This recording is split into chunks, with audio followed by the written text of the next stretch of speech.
Good morning. I want to talk today about the lunar month from February 17th through March 18th for the world, America, and Trump. So let me share my screen and we'll get started.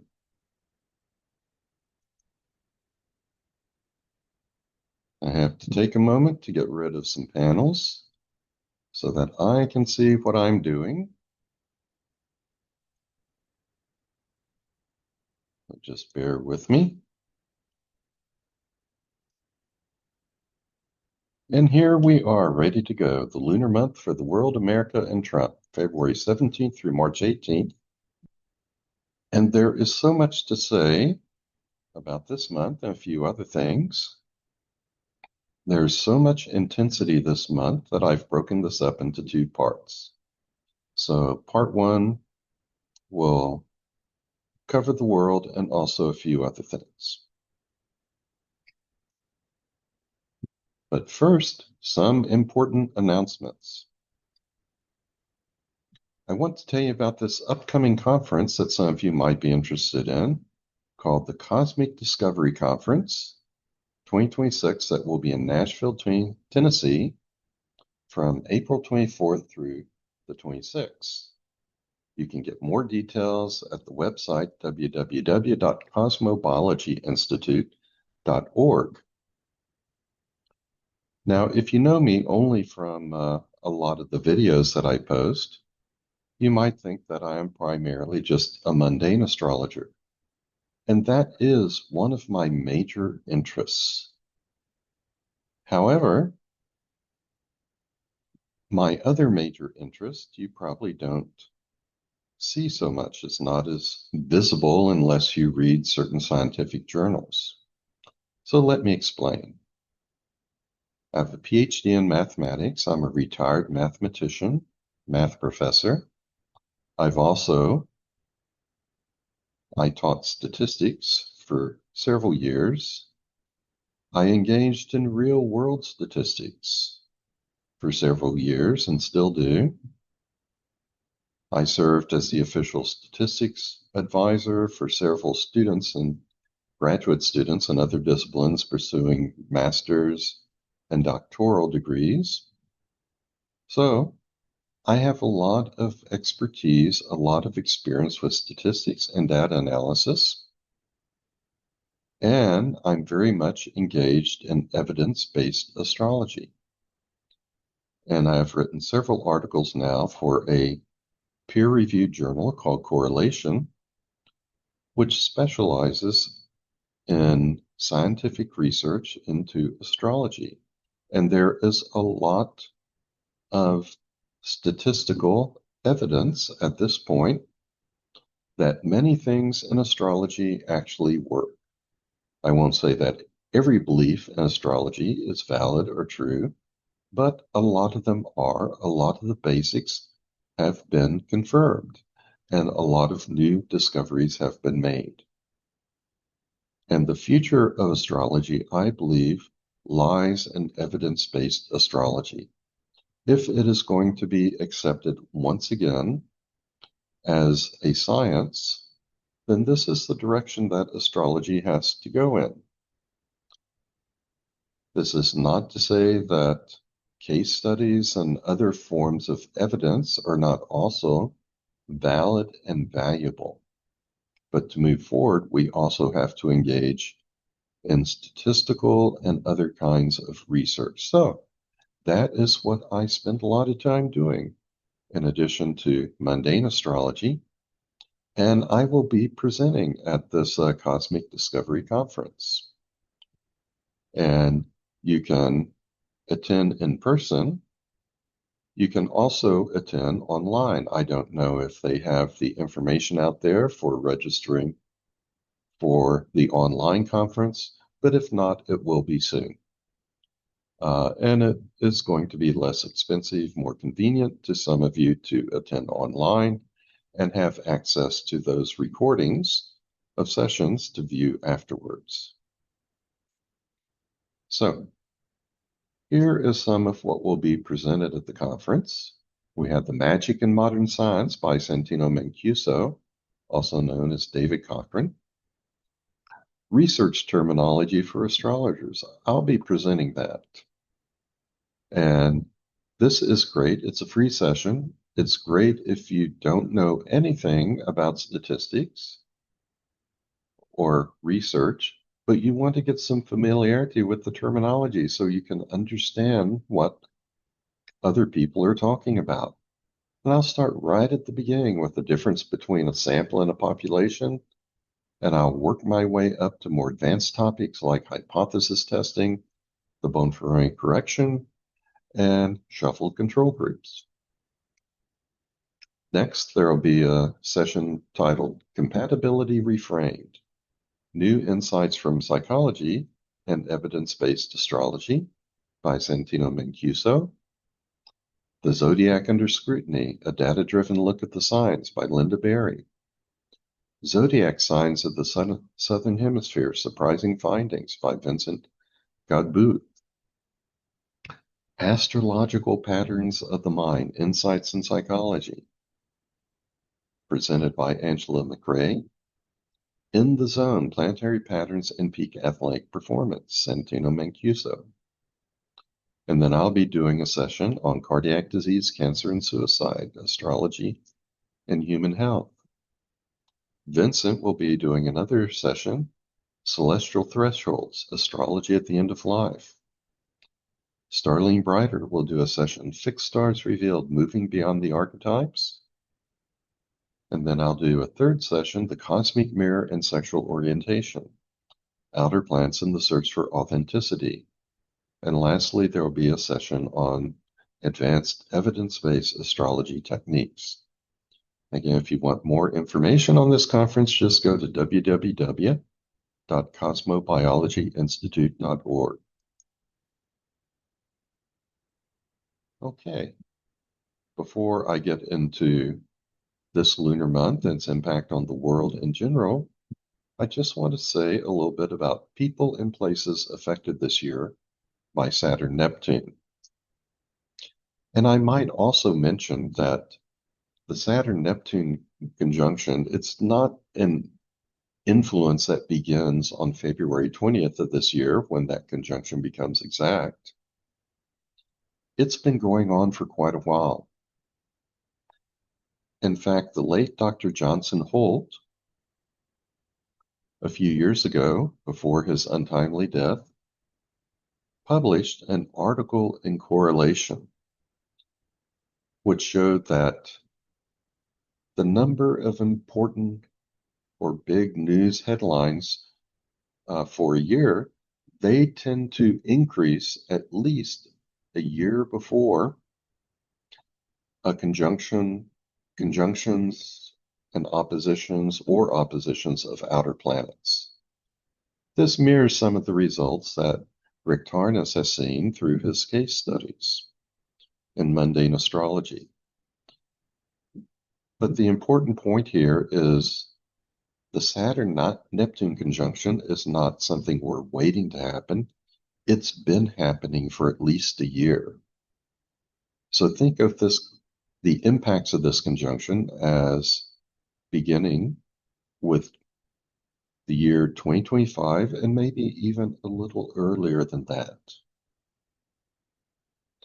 And for the entire year prior to this one, it's been like a storm surge that has been gradually increasing day by day, week by week, month by month. So let's take a look at what's expected and what's happened. Anytime Saturn and Neptune come into conjunction, we expect structures to dissolve and new beliefs or ideologies to replace old ones. This year's Saturn-Neptune conjunction, I have expected to be more powerful than usual, extremely impactful, because one, it's occurring in the first degree of Aries, which is the world point. That makes it stronger than usual. 3 days before this conjunction, we begin the lunar month with a solar eclipse. That makes it more impactful. Also, I'll talk about this in the lunar months that follow. In late March, Saturn will cross the celestial equator, moving from southern declination into northern declination. And then toward the end of April, Neptune will cross the celestial equator, moving from southern declination to northern declination. Both of those, happening relatively close together, represent a big shift of some sort. So we expect big changes in the world and society as a result of the solar eclipse, the Saturn-Neptune conjunction, and those crossings of the celestial equator that will follow. Those are going to be like two major aftershocks. Now, another reason why this Saturn-Neptune conjunction is a tsunami of a conjunction is because the last time Saturn and Neptune were conjoined in the first degree of Aries was in the year 4361, approximately 6,000 years ago. This was a time around the time that historians call the dawn of civilization. And so, at best, we are making another huge leap forward for humanity. At worst, this will be the end of humanity. We had a good run, but it's the end of our 6,000-year cycle. Well, I'm more optimistic that we are going to continue, even though it's going to be a rough ride for certain people and certain nations. As I said, in the past year, look at all the things that have changed, particularly as a result of Donald Trump. He has dissolved structures, long-standing structures in American government and American democracy. He has upended world trade. He has retreated from globalism. The other day, even Marco Rubio and European leaders were agreeing that the old post-World War II order, the old world order, is now gone. And a new world order of some sort is going to take its place. You know, this is a year that changes everything. In America, we have seen a lack of due process of law. We have seen freedom of speech curtailed. We have seen ICE agents kill American citizens without consequence. And two countries that are expected to be really impacted by the Saturn-Neptune conjunction are Russia, which has a traditional history of being impacted by these conjunctions. And I've seen more and more articles suggesting that the Russian economy is on the verge of collapse. And so we wonder how much longer Putin can last. He may last. His grip on power may be complete enough and strong enough that he survives this. But Russia usually experiences big shifts around the time of Saturn-Neptune conjunctions. And then America is going to be incredibly impacted, and we've seen it impacted this past year, because the last time Neptune was at the beginning of Aries was when the Civil War began, the morning after the start of the American Civil War. And this is going to be even more impactful this time, since it will be conjunct Saturn within the first degree of Aries, which is also a world point, giving it more emphasis. So the bottom line is, again, the Saturn-Neptune conjunction is not something we're waiting to happen within a few days. It's already been happening. It's been going on for the past year. It's like a storm surge that has been rising and rising and rising for the past year, sweeping away a lot of old structures.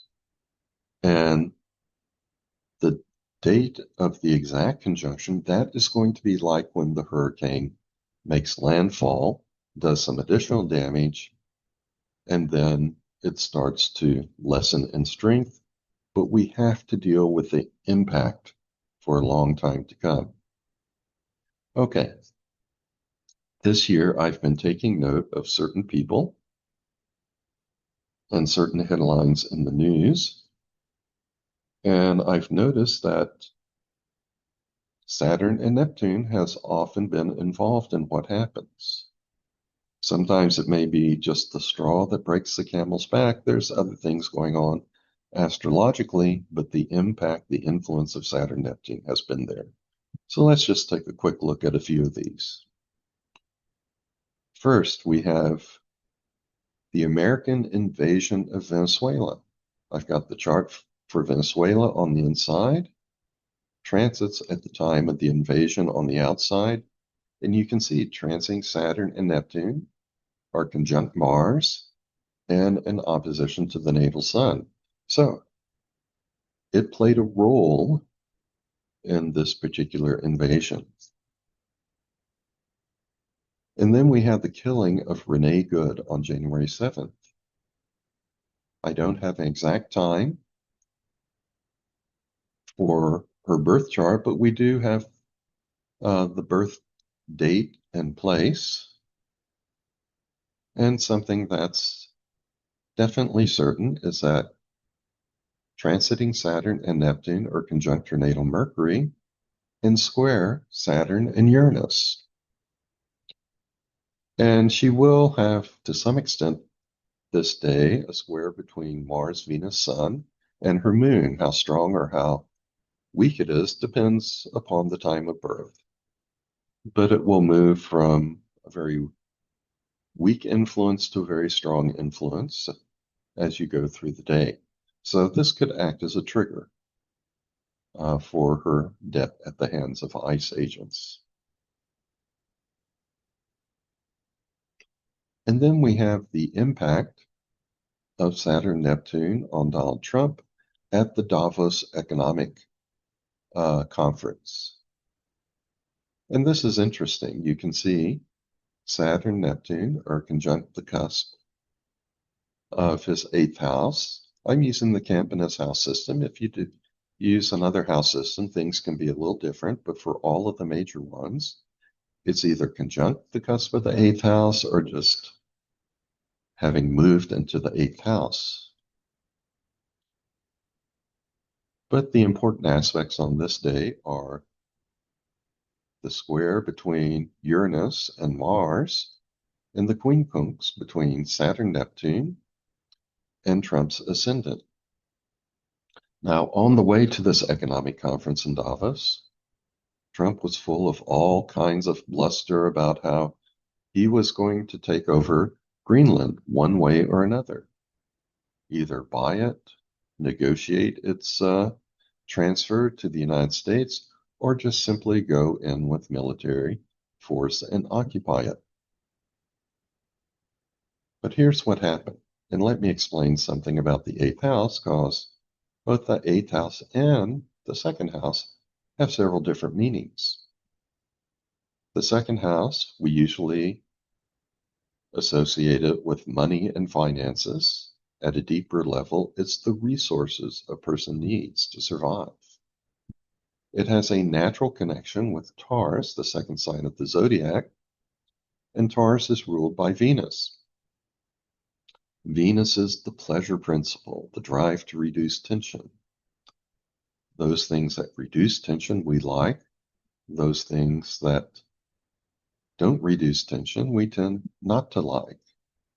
That results in us creating this non-verbal map, a right brain map of what we consider good and what we don't consider to be good. And what's considered good usually enhances our life, helps us survive. Things that are not good can have the opposite effect on our life. But because Venus leads to the creation of this nonverbal right brain map of what we like, what we don't like, what's good, what's not good, It has to do with our system of values. Now, the eighth house is going to be just the social counterpart of the second house. So it has the same meanings except in a social context. Hence, one of the meanings of the eighth house is going to be the values of others.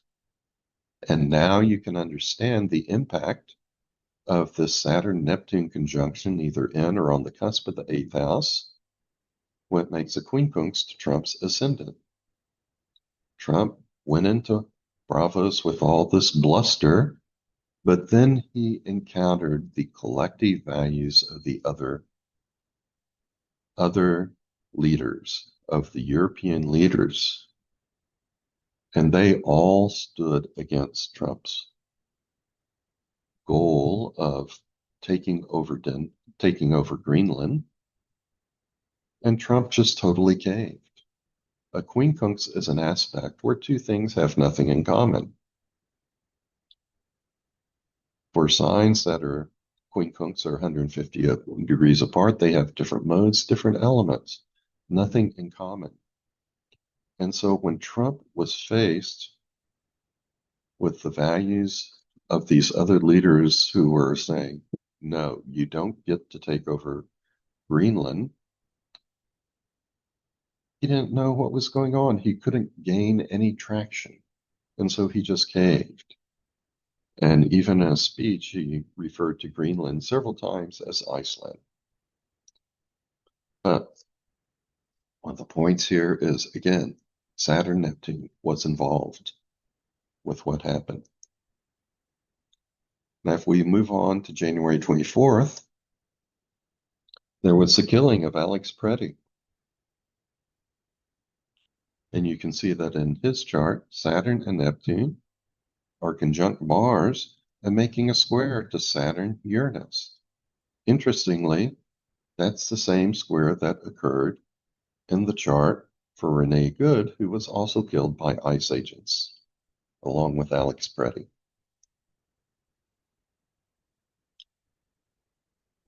On January 29, journalist Don Lemon was arrested for his reporting on protesters who entered a church during services. The pastor of the church was also an ICE agent. And here we can see that Saturn and Neptune are conjunct on Lemon's natal Mercury. Again, as is the case for Renee Good and Alex Preddy, we don't have exact birth time for Don Lemon, but we can be certain that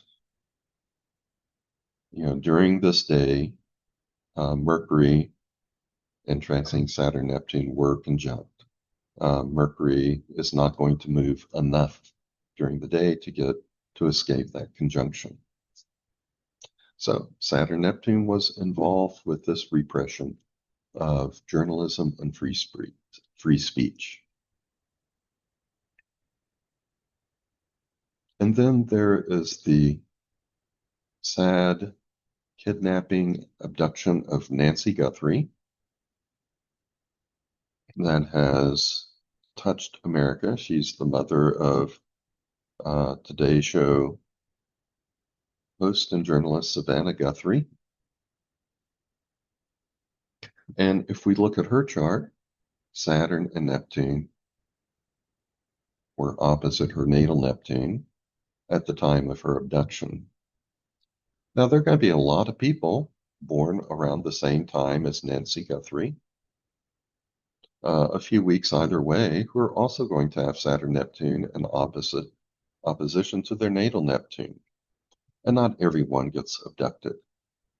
In Nancy Guthrie's case, this is like the straw that broke the camel's back. Not everyone's back is going to be broken by this opposition, but you can see Nancy Guthrie had some other things going on in her chart too. Transiting Mars was conjunct her Sun, and transiting Pluto is opposite natal Pluto. So Mars and Pluto are also creating a lot of havoc in her chart.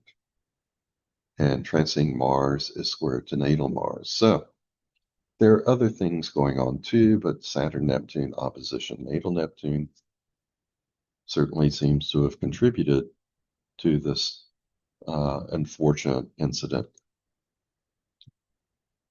And lastly, if we look at the chart of Lindsey Vonn, actually have looks like a accurate birth time for her, 3:26 a.m. in St. Paul, Minnesota. On February 8th, her Olympic bid came to an end, and Saturn and Neptune were square her natal Neptune. Now, as was the case with Nancy Guthrie, there are going to be a lot of people born around the same time who are undergoing the square. Now, they're not all going to break a leg, lose Olympic gold, but in Lindsey Vonn's case, this was like the straw that broke the camel's back. And we have other aspects going on also, transiting Uranus in opposition to natal Venus, transiting Venus, making a square to natal Venus, Mercury to midheaven. Her lunar nodal axis is also being activated at this point. So there's more than one thing going on, and the lunar nodal axis is conjunct her ascendant descendant. So this is just one of the influences that astrologically nudge things toward a particular outcome.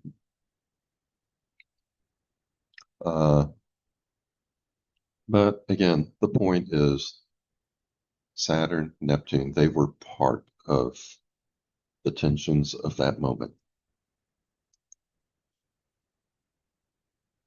I also want to quickly revisit the January 17th new moon, because this is the most harmonious new moon I have ever seen. It was dominated by this minor or mini grand trine between Uranus, Saturn, Neptune, and all these other planets in Capricorn and Aquarius. I remember on the day, it just felt rather relaxing. And later I asked artificial intelligence to tell me what was going on this day. And artificial intelligence said that it was a fairly quiet day in the world. But throughout this lunar month, I have noticed this feeling of peace and harmony and transcendence resurfacing. The chart for the beginning of lunar month sets the tone for that month, and even though things will advance, tensions will rise and fall, this sets the underlying tone. And I have consciously felt this harmony, this beauty, this transcendence returning over and over again throughout the month. Some of you may have felt this too. Everyone will feel it on at least a subconscious level, but some will consciously be aware of what's going on. And this harmony between outer planets also helps people open up. It opens up their minds. They become more progressive, more liberal, and people are standing up more and more, demanding their rights and that their voices be heard. This is happening in America. It's been happening in Iran. It's been happening with the survivors of the deeds of Jeffrey Epstein. And I'm sure it's happening elsewhere in the world.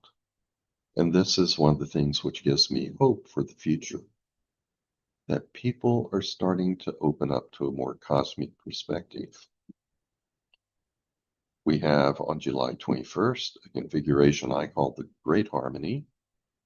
Late great mundane astrologer Andre Barbeau said it would be probably the most harmonious day of the entire century.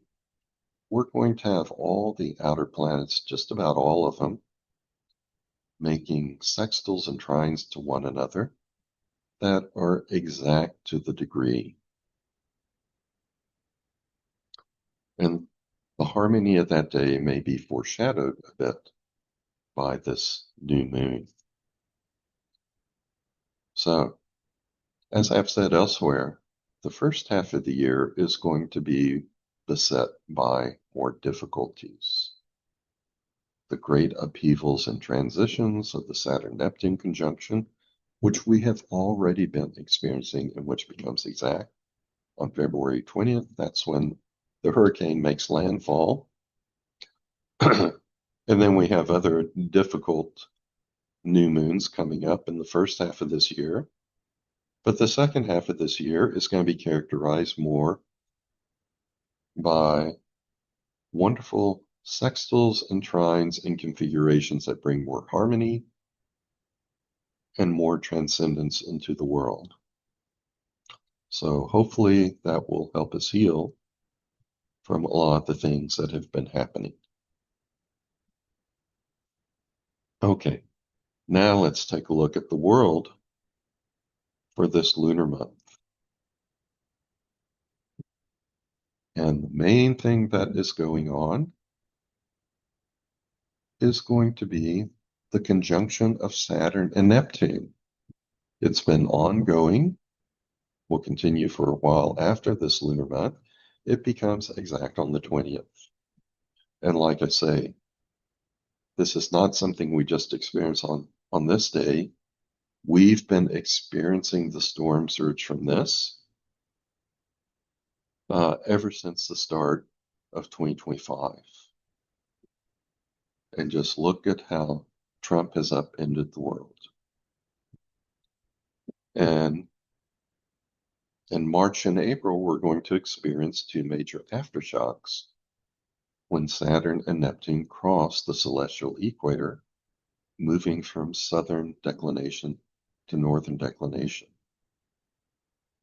We also have, for a little over half of this lunar month, the North Lunar Node is going to be making a semi-square to Chiron, which means the South Lunar Node will be making a sesquiquadrate to Chiron.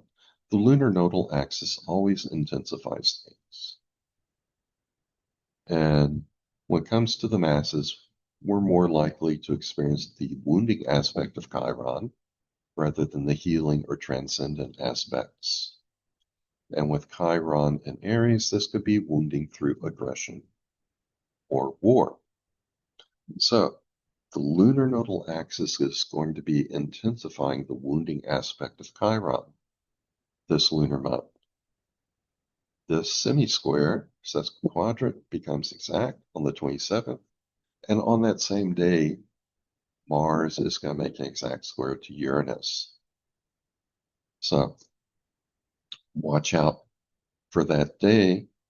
There will be a heightened risk of aggression, conflict, or even natural disasters, accidents on this day. It's always possible that nothing will happen, but it's like sometimes you feel more worked up, more tense. You're more likely to get into a fight or an argument with someone on that day. But you can also control your temper, not argue, not fight with people, and you can just wait for it to pass. Same thing is true for the world. All we can give is a weather report, but we don't know what choices people are going to make or how they're going to deal with things. But we do have a heightened risk for aggression and violence and wounding on February 27th. And then in the latter part of the lunar month, Mars is going to be conjunct the lunar nodal axis. That's exact on the 13th. And very much in passing, Mars will make a semi-square to Chiron, by the way, on the 14th of March. So this is another period in which aggressive tendencies will be magnified. So this will be a very intense month for a variety of reasons. The Saturn-Neptune conjunction becomes exact. Chiron is irritating the lunar nodal axis that can intensify wounding. And certainly by the 27th and by the second week of March, Mars is going to be poking at things. It's going to be increasing the level of aggression. Now, here are some transits for the lunar month when they become exact. A few I'll point out is again on February 20th, we have Saturn making its exact conjunction with Neptune. On the 25th, Mercury turns retrograde. A lot of people always worry about that, maybe more than they should, but they always say, well, communication's going to go haywire. There will be more electronic things that don't work right. Internet may go down in places. And people blame all sorts of things on Mercury retrograde, probably sometimes rightfully so. But what's really going on when Mercury turns retrograde, Mercury is our left brain, our analytical brain. And now it's going to be turning inward. So for much of this lunar month, it's going to be a time for reflection upon things and working out what's going on and maybe making plans for the future. On the 27th, we have that exact square between Mars and Uranus, which can result in some sudden aggression or violence. On March 2nd, Mars moves into Pisces, and that's somewhat unfortunate. I don't think Mars will do very well in Pisces because Pisces tends to muddle things. It has boundaries that are not very clear. Mars is fiery. Pisces is watery. Mars wants to take action. But in Pisces, it's like trying to run when you're in a swimming pool surrounded by water. You can't move as well or as fast as you want to. Toward the end of the lunar month, on March 10th, Jupiter will turn stationary direct. That is good for growth. And with Jupiter in Cancer, families may start to feel a little bit more optimistic, more secure, and they may get some relief from inflation or other things that have been threatening all of us in our home environment. But on the 13th, we get Mars conjunct the lunar nodal axis, followed by Mercury conjunct Mars, and Mercury conjunct the lunar nodal axis. And so this can be a time of increased tension, aggression, and rhetoric right at the end of the lunar month. Okay, if we begin with the new moon for this lunar month is a solar eclipse, and that is going to intensify things even more.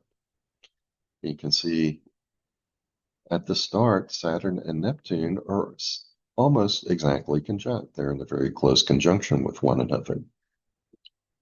But look at this. Uranus is making a very strong square to Sun and Moon. And remember, this new moon, which is a solar eclipse, it sets the tone for the entire month. So this suggests a lot of chaos this month, a lot of breaking up of things, breaking up of patterns this month.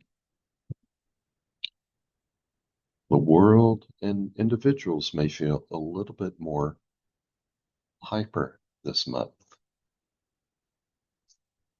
But on individual level, this could be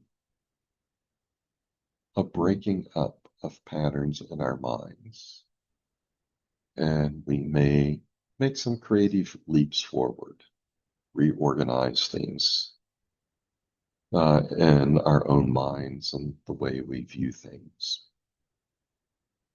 Now, we also have Venus conjunct the lunar nodal axis. Venus is in Pisces where it usually does well, but Venus is our right brains, and our right brains are going to be feeling things very intensely this month. We also have Chiron making this semi-square and sesquiquadrate to the poles of the lunar nodal axis. That can intensify some wounding, particularly through war and aggression this month. And this aspect is going to persist throughout the lunar month. We do have Jupiter making a nice trine to Mercury. Mercury is in Pisces. This trine from Jupiter can lead to optimism, that people will have a sense that they are secure, that they will be prosperous in their home environment, and with their families.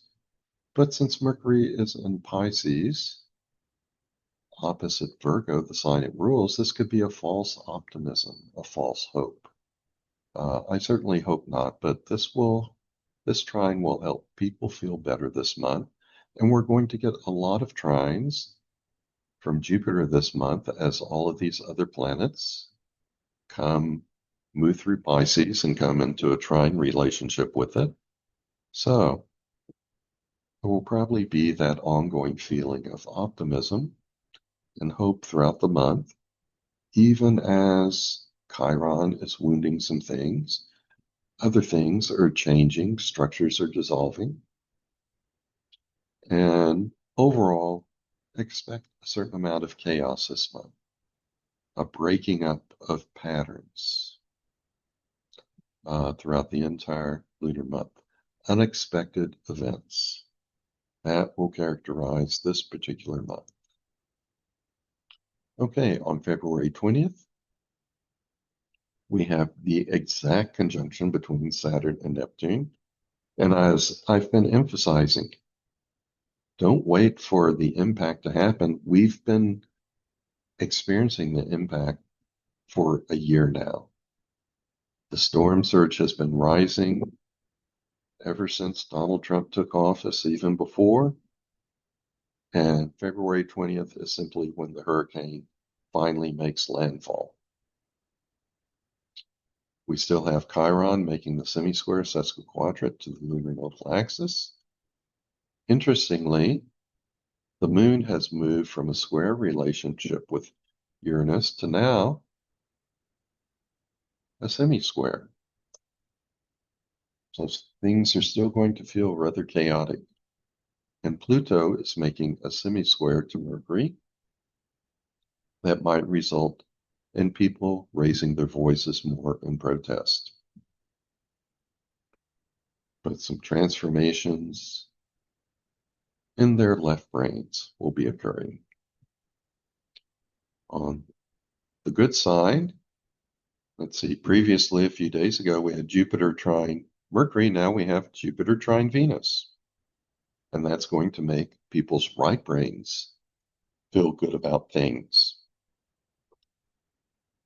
And then in addition to that, we have that Chiron is going to be making a sextile to Mars. Now, that may bring about some temporary healing as a result of aggressive or warlike activities that have occurred.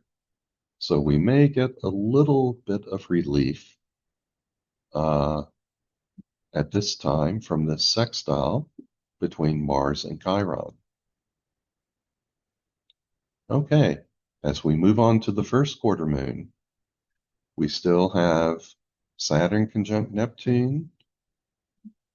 Now the Sun has moved into conjunction with the lunar nodal axis. And so again, that is going to be intensification that people are going to be feeling at this time. The lunar nodal axis is going to create a lot of intense feelings and things throughout the month. And let me go back a second here. Let's see, we had Venus conjunct that lunar nodal axis at the start of the month. And now we've moved on to the sun.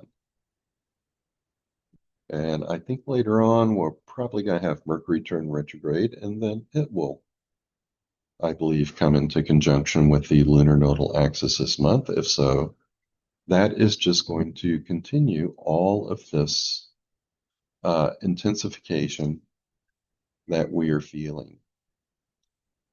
And at the same time, the moon is going to be making a square to the sun because that's what first quarter moon is, but it's also going to be squaring the lunar nodal axis. So a T-square is being formed here between the lunar nodal axis, sun, and moon. So things, again, will be feeling more intense than usual at this particular first quarter moon.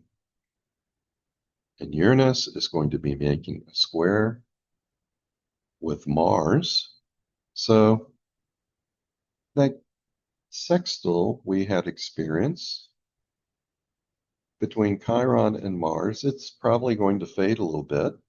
There may be some unexpected developments which result in some more aggressive actions being taken here or there. There may also be some unexpected accidents or natural disasters around this time. Of course, Chiron is still persisting with that semi-square and sesquiquadrate to the lunar nodal axis, and that continues throughout the month. And we still have Jupiter trine Venus. And let's see, let me go back. We had that at the conjunction of Saturn-Neptune, so that's continuing. And we have Pluto making a trine to the moon. And Pluto trine the moon, that can empower people. And with the moon in Gemini, their voices may be feeling particularly empowered at this point in time.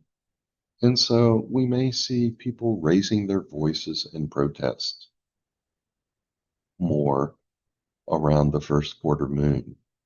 People are going to be feeling more rebellious in certain ways around this quarter moon. And then we move on to the lunar eclipse, which is the full moon. And this month is particularly intense, as I've said, for several reasons. We have the Saturn-Neptune conjunction, we have two eclipses this month, and we have the lunar nodal axis being constantly stimulated during this month. So at the time of the lunar eclipse, Saturn and Neptune are still conjunct. Sun and Moon are conjunct the lunar nodal axis, which is what happens during the lunar eclipse. We still have Chiron making that semi-square and sesquiquadrate to the lunar nodal axis, some ongoing wounding in the world through aggression. We have Jupiter making a sesquiquadrate to Mars, which exacerbates aggressive tendencies in the world, magnifies them a bit. But we do have Uranus making a nice sextile to Venus for a few days. And that is going to stimulate right brain creativity and help people find some new paths forward to things that make them feel more whole, more transcendent, more joyous. And Jupiter is going to be making a trine as sextile to the sun and the moon at the time of this lunar eclipse. So, as I mentioned, Jupiter is going to be making a lot of trines this month. And that is going to give us more optimism, more hope, and more feelings of security while other tensions and events rage around us. And this brings us to the third quarter moon, where we have Venus joining the Saturn-Neptune conjunction. So that may bring about some changes in the ways that our right brains think. This could impact our values, change some of the structure of our past values, and bring in some new ways of looking at things. And this time it's going to be Mars, which is poking at this lunar nodal axis. It will be conjunct the lunar nodal axis. That is going to intensify some aggression. But with Mars now in Pisces, again, there's going to be a lack of clarity regarding these actions. Something is going to be muddled and not well defined. So there may be some lashing out of things when we can't see clearly what's actually happening and what's going on. There could also be more accidents in the world, more natural disasters in the world around this time. As I've mentioned, Chiron is still making that semi-square sesquiquadrant to the lunar nodal axis, intensifying wounding in the world. But we've got another trine from Jupiter. It's now trining Mercury, our left brain in Pisces. Mercury's moving retrograde, so inwardly we may have some optimism about things, a feeling that things are going to be okay. The only worry is with Mercury in Pisces, it might be a false hope, a false optimism. And we have Pluto making a sextile to Saturn and Venus. And that is going to empower people a little bit, hopefully in a good way. And it will help people transform their value system. Again, hopefully in a good way. And then everything is going to end with the new moon on March 18th. We still have Saturn and Neptune conjunct, though it's separating, waning in power. We have Jupiter making a strong square to Venus. So there is going to be a little bit of a disconnect or tension here between people's values and people's security. With Jupiter in Cancer, people want to, at personal level, in their home, their own environment, they want to grow, they want to prosper, they want to feel safe and secure with their families. There may be some new values out there which are a little bit more aggressive that are threatening that security at this point. Oh, but now, as anticipated, Mercury is moving retrograde and it's come into conjunction with that lunar nodal axis. So we see this lunar nodal axis being stimulated over and over again this lunar month. And that is one of the things which also tells us that this will probably be a very intense month, and it's going to be a very transformative month. As I say, the storm surge has been rising for over a year. We've seen incredible changes. This is the month when the hurricane makes landfall. And of course, throughout the entire month, we still have Chiron making the semi-square and sesquiquadrant to the lunar nodal axis and now to Mercury. There'll be some wounding to people's minds, people's thoughts, wounding to free speech, for example. But we have another trine from Jupiter. Jupiter's now making a trine to Mars, so it may be easier to take some beneficial actions. Uranus is making a sextile to the Sun and the Moon. This is interesting because we began the lunar month with a strong square between Uranus and the Sun and the Moon, resulting most likely in a lot of unexpected events, a lot of structures and things breaking down, a lot of chaos.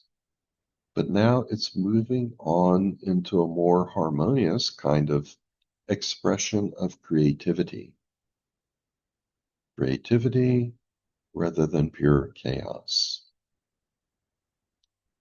Creative thought rather than schizophrenic unfolding, if you will. Manic unfolding. And we also have Pluto making a sextile to Saturn, and that will also help stabilize things. This will help. We had Saturn-Neptune dissolving structures. Pluto will now come in and help structures transform in a more coordinated and more harmonious way. So, this chart may bode well for the future at the start of the next lunar month. Okay, to summarize things, this lunar month will be more intense than most due to 2 eclipses and the Saturn-Neptune conjunction that will continue to change the world order. This is really a year and a month that changes everything. The first half of the lunar month will see a lot of disruption due to hard aspects involving Uranus. However, the second half of the lunar month will see Uranus forming more positive aspects that favor constructive creativity over breaking.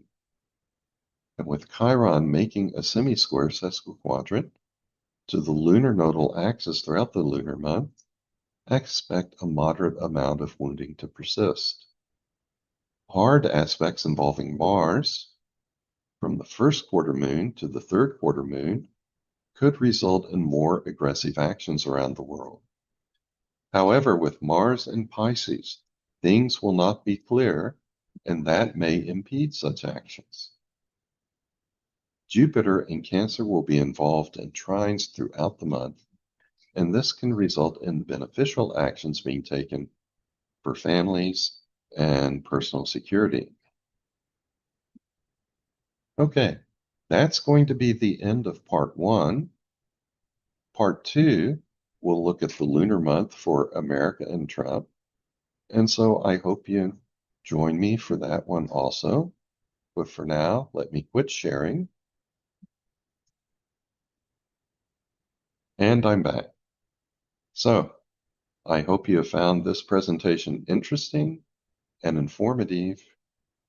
I hope you join me for part 2. That will also be interesting and informative. But for now, I'll just say so long and be well.